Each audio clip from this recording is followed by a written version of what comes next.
It's a difficult day, isn't it? I mean, it's 50 years since Martin Luther King died.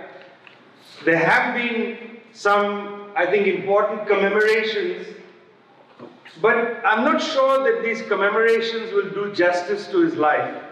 And I want to spend a little time, I think, on this king that was killed in 1968. And this king, I think, that we need to remember if we're going to be honest in our appraisal of the state of political movements today. The year before King died, or was killed, Che Guevara was shot by the Bolivian military and the CIA in Bolivia. Now, Che Guevara was the symbol for many people in the third world of human freedom. He had come to become emblematic of what human freedom meant. In fact, you know, his name was not Che, it was Ernesto. And he got the name Che, which essentially means buddy, from Fidel and his friends when they met in Mexico. It was the term of endearment of Argentinian males. They would call each other Che. I guess it's like dude, you know, like Americans say, hey dude, hey Che, you know. But Che Guevara essentially became Che. It becomes hard in Argentina to now use the word Che to refer to buddy. He defined friend. In 1965, when he wrote Man and Socialism in Cuba, beautiful essay written for an Uruguayan magazine. That essay talked deeply about the humanism necessary for socialism and the socialism necessary for human freedom. Human freedom was insufficient merely as legal freedoms, you know, as the freedoms to vote, the freedoms to be seen as equal in the court of law and so on. You couldn't have human freedom without socialism, Che Guevara articulated in that document. Enormously popular worldwide. Killed in 1967 in Bolivia by the CIA and the American government, and Che Guevara was 39 years old. Just keep that number in mind. Che Guevara was 39 years old. The next year, in 1968, on April 4th, Dr. Martin Luther King was assassinated. Dr. Martin Luther King was 39 years old. If he were alive today, he would be 89. In other words, he was assassinated like Che at the prime of his powers. What we might have anticipated from Che Guevara in the years after 1967, and believe me, people around the world have thought about that. What would it have meant to have had Che Guevara, the voice of Che, the voice that spoke so clearly at the non-aligned meeting in Algiers on economic issues? What would it have meant to have had that voice go beyond those 39 years in the same way? I want you to think just for a little bit, and I'm going to come back to this. What would it have meant for the American left to have had Martin Luther King for more than 39 years? Because I'm going to suggest that in a way the decline of the American left took place because he was killed. His death closed a door to what would have been, I think, a very powerful movement in this country. You know, King's move to say that it's a time to break the silence on Vietnam should not have surprised anybody. After all, Martin Luther King was not a liberal. You know, this is a very odd interpretation. This is a ruling class interpretation of King's life, of his career. He was not a liberal. By the way, I don't even believe he had a change of heart. You know, a Damascus moment, let's say, somewhere in 1965, that he decided, I got to radicalize now. I wasn't a radical before. I've got to become a radical now. An early king, a late king is ridiculous. To stand up against apartheid in the United States in the 1950s was a radical act. You'd have to have lost your mind if you believe that what King was doing in the 1950s and 60s If you believe that that was liberalism, you have no mind. You have no capacity to understand American society and history. Because in the 1950s and 60s, liberals were not in favor of dismantling apartheid. You know, let's be clear about this. Let's not whitewash American history all over again forever. Liberals were not keen on the civil rights movement. Rosa Parks was not an icon the day after she decided, to confront the bus service.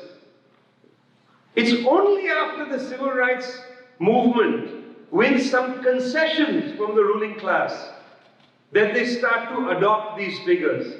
It's only after 1965 that they turn back and say, we were always for this.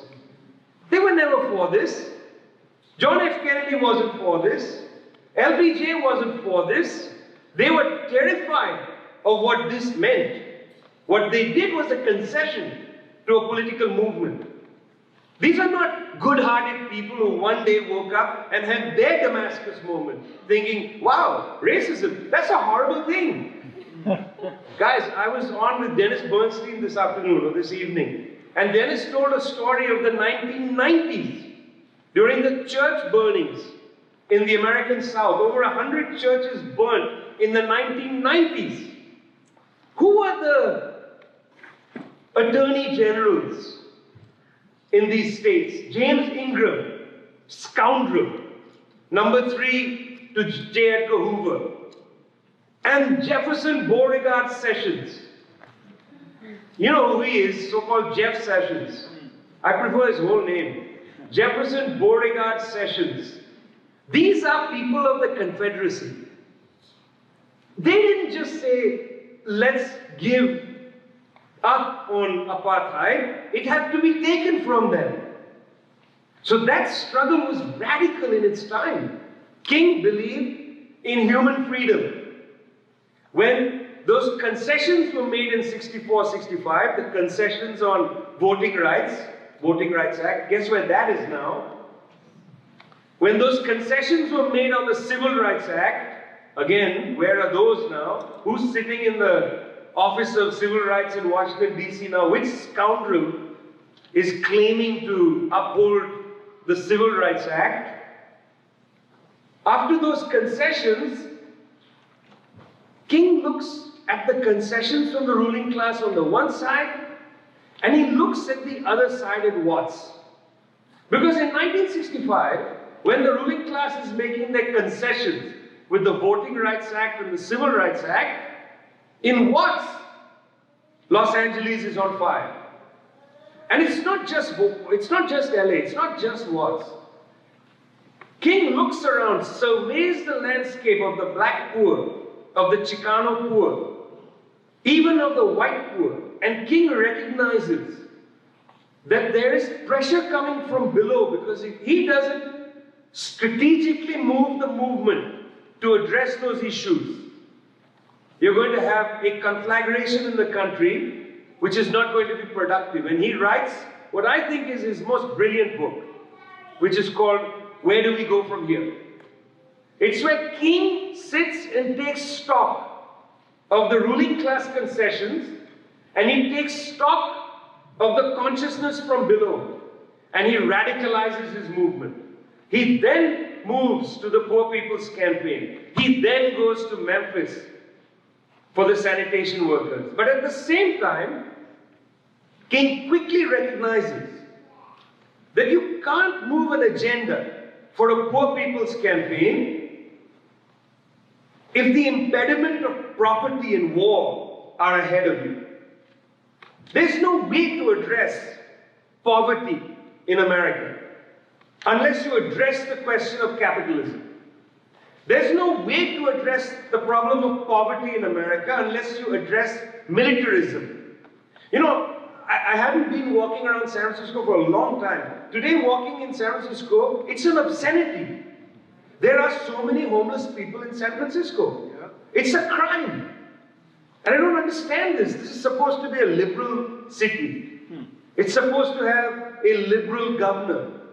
And yet, people are perfectly content to live alongside others who sleep on the street. I asked one of my taxi drivers, I said, have you found homelessness has increased? And he gave me Ronald Reagan's explanation from the 1980s. People like to camp out. The weather is good. But this is ruling class ideology seeping down deeply into the gutter of our lives, making us toxic as people, unable to be human. King understood that poverty could not be addressed as an issue merely within the constraints of society. You have to deal with the question of why is it that the rich don't pay tax? Why is it that the rich are on this extended tax strike? And secondly, why is it that so much is spent on militarism? I think King's statement here is beautiful. He said a country that spends more on its military than it does on alleviating poverty is approaching spiritual death. And you know, that was a statement he made in 1967. In 2018, you could say that this civilization has died. It is dead. There is no life in this civilization. When people are unwilling to address the fact that there are hungry people in this country, millions of them, that there are people who are starving, in fact, in this country, children starving, if they're unable to have that as the first issue that they want to address, they've lost their minds. Russiagate. You know, it's extraordinary. The amount that Trump has increased the US military budget, $60 billion. The amount he increased the US military budget, $60 billion, is the total annual budget of the Russian military. Did you know that? That the Russian military budget is the same amount as what Trump has increased the budget by. The military budget in this country is obscene. It is insane. I mean, who are you afraid of? Who are you going to go to war against? Are you waiting for a Martian invasion? Are you waiting for aliens to come in so you can attack them? Nobody on earth is capable of standing up to this war machine. You can bomb from the air anybody. You can behave like those Israeli soldiers killed 20 people at the Gaza perimeter fence. You know, that's essentially how the American military operates. You have an asymmetrical advantage. Why do you need more? And then you're paranoid about Russia. You won't address the first question that should be on the minds of a country that doesn't want to spiritually die, which is hunger. Instead, you're down the rabbit hole of Russiagate and Trump's this and Trump that. You see, what King might have done had he not been assassinated 50 years ago was he might have been able to unify the very dedicated young people of the American left in 1968, you know, who became, I think, disoriented for lack of close connection to mass struggles. You look at what happens after 1968, the Democratic Convention. Students for Democratic Society splinters. You have the various revolutionary youth movements. You'll have the Weather Underground. You'll have hundreds of groups opening up, deepening their own sectarian tendencies. You know, sectarianism begins to define the American left. No connection to mass movements, except in certain places like, you know, the Detroit Revolutionary Union movement, DRUM, will become the League of Revolutionary Black Workers. Some places, you know, very close links are created between the left and mass struggles.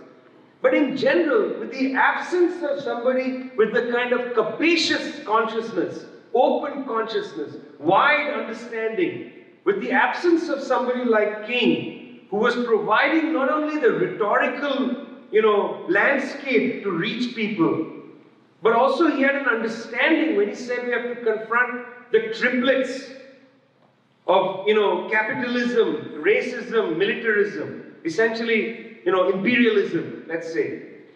When he was developing this broad understanding of what was blocking the fight against poverty, against hunger, against ignorance, etc. He had developed this capacity, but his removal left nobody to pick up that mantle. Now, remember that Malcolm X also killed. When Malcolm X moves from a position of slightly narrow politics in the Nation of Islam, goes to his trip in Egypt and in Saudi Arabia and Palestine and elsewhere, and when he comes back, much broader understanding of politics, and then he's killed. You know, these were mass leaders of the 1960s taken out. And instead you then get these narrow furrows, you know, of sectarianism that develop, where the sectarian groups that develop spend more time attacking each other than they do developing the kind of mass struggles with a broad unifying program around the key issues that bother people. You know, just take an example of how the American left is so disoriented about world struggles. When I first got here, I was confused by the question of how people were on Cuba. You know, there were actually left-wing political parties that thought Cuba was a problem. I mean, I remember this, listening to people talk about Cuba as a state capitalist society. And I'd be like, you guys have no idea about anything. You know, you are textbook revolutionaries. You have some textbook understanding of what revolution is about. You don't understand that the revolutionary struggles are about the fight of the masses of people against plutocracy. And then as Che Guevara wrote in 1965, socialism is young and makes many mistakes.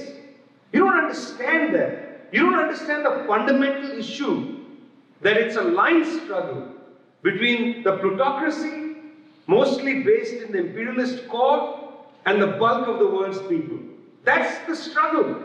Today, for instance, you'll say, well, in Venezuela, that government, Maduro, is crazy, you know, talks to birds, whatever, it's a disaster, I don't know what they've done. I mean, who asked you, really, honestly? You know, who asked your opinion about, you know, because after all, you're not Venezuelan, and you don't have to vote for him. The Venezuelan people voted for him. So you don't have an opinion on this. Your role is to block the imperialist attempt to overthrow a democratic government.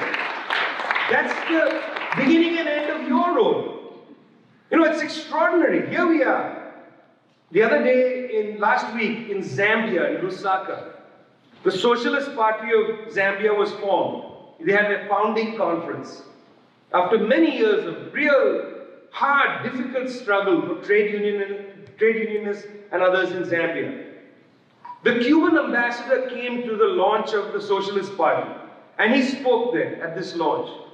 Immediately, somebody, most likely your local ambassador in Lusaka or the CIA chief, station chief, called the government of Zambia and said this guy has to be expelled.